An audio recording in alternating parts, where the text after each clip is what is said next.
Hello बच्चों, तो आओ प्रश्न को देखते हैं। ABCD एक चतुर्भुज है जिसमें PQR और S क्रमशः भुजाओं AB, BC, CD और DA का मध्य बिंदु है। देखिए आकृति में AC उसका एक विकर्ण है। दर्शाइए कि SR समांतर है AC के और SR बराबर है 1/2 गुनी AC के। इसी प्रकार दूसरा प्रश्न है PQ बराबर है SR के। तीसरा प्रश्न है PQRS एक समांतर चतुर्भुज है। तो दिए गए प्रश्न की मुख्य अवधारणा की बात करें तो बच्चों देखो, किसी त्रिभुज की किन्हीं दो भुजाओं के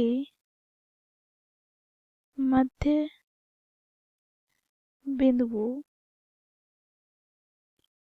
को मिलाने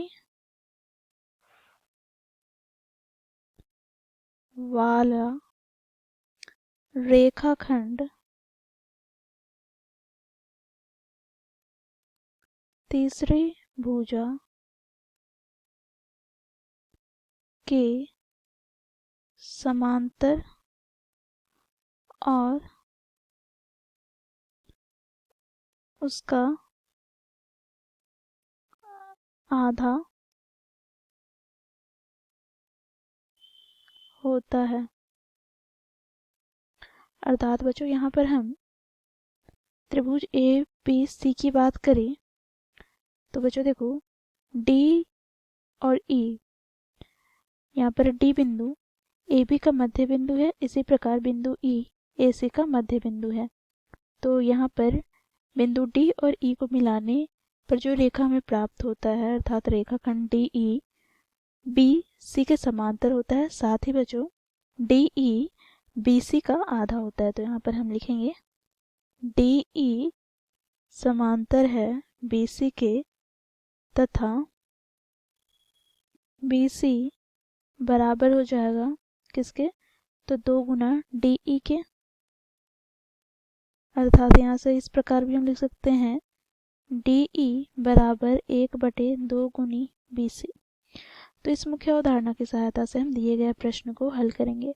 बच्चों देखो, हमें पहला प्रश्न में सिद्ध क्या करना है, तो SR समांतर AC तथा SR बराबर 1/2 गुनी AC सिद्ध करना है। ठीक है, तो यहाँ पर हम देखेंगे तो इसके लिए बच्चों देखो, त्रिभुज ADC में अथवा ACD में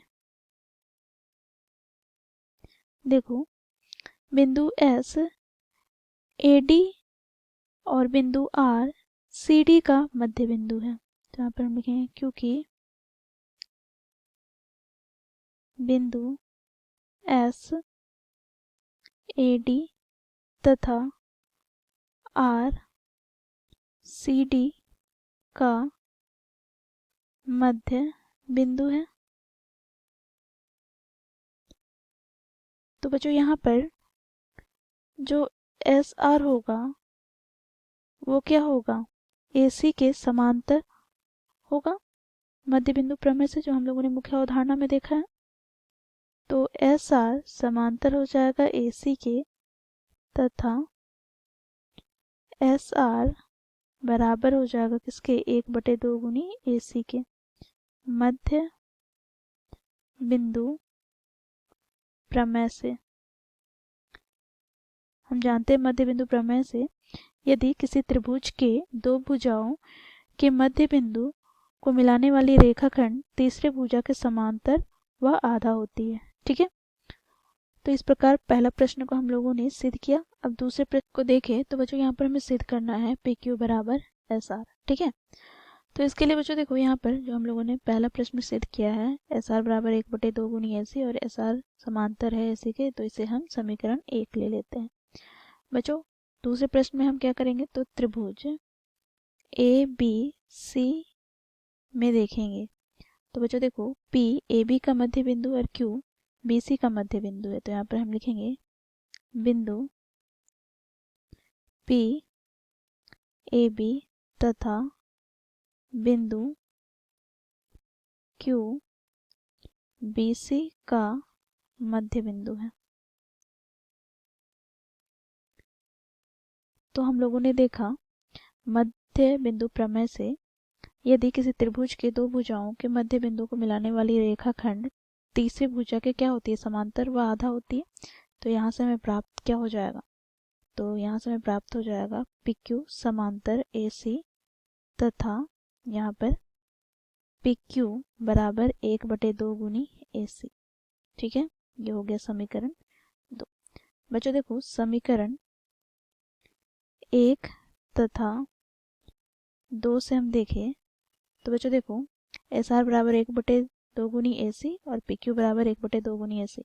तो दोनों के ही दाएं पक्ष बराबर है तो बाएं पक्ष भी बराबर हो जाएगा। तो यहाँ से हमें प्राप्त हो जाएगा PQ बराबर SR। ठीक है, तो बच्चों देखो यहाँ पर ये हमारा दूसरा प्रश्न सिद्ध हो गया। साथ ही यहाँ पर हम समांतर भुजाओं की बात करें तो SR समांतर है AC के और PQ समांतर है AC के। तो यहाँ से हम देखेंगे तो हमें प्राप्त क्या हो जाएगा, तो PQ समांतर में प्राप्त हो जाएगा SR के। ठीक है, तो यहाँ पर इसे हम समीकरण 3 दे देते हैं तथा देखो हमें प्राप्त हो गया PQ समांतर SR। ठीक है, अब बच्चों देखो हमें तीसरा प्रश्न में क्या सिद्ध करना है। तो तीसरा प्रश्न में हमें सिद्ध करना है बच्चों PQRS एक समांतर चतुर्भुज है। तो इसके लिए हम क्या करेंगे, तो बच्चों देखो क्योंकि हमने देखा कि PQ समांतर है SR के, समीकरण 4 से देखो PQ समांतर है SR के। साथ ही बच्चों यहाँ पर PQ बराबर है SR के। ठीक है,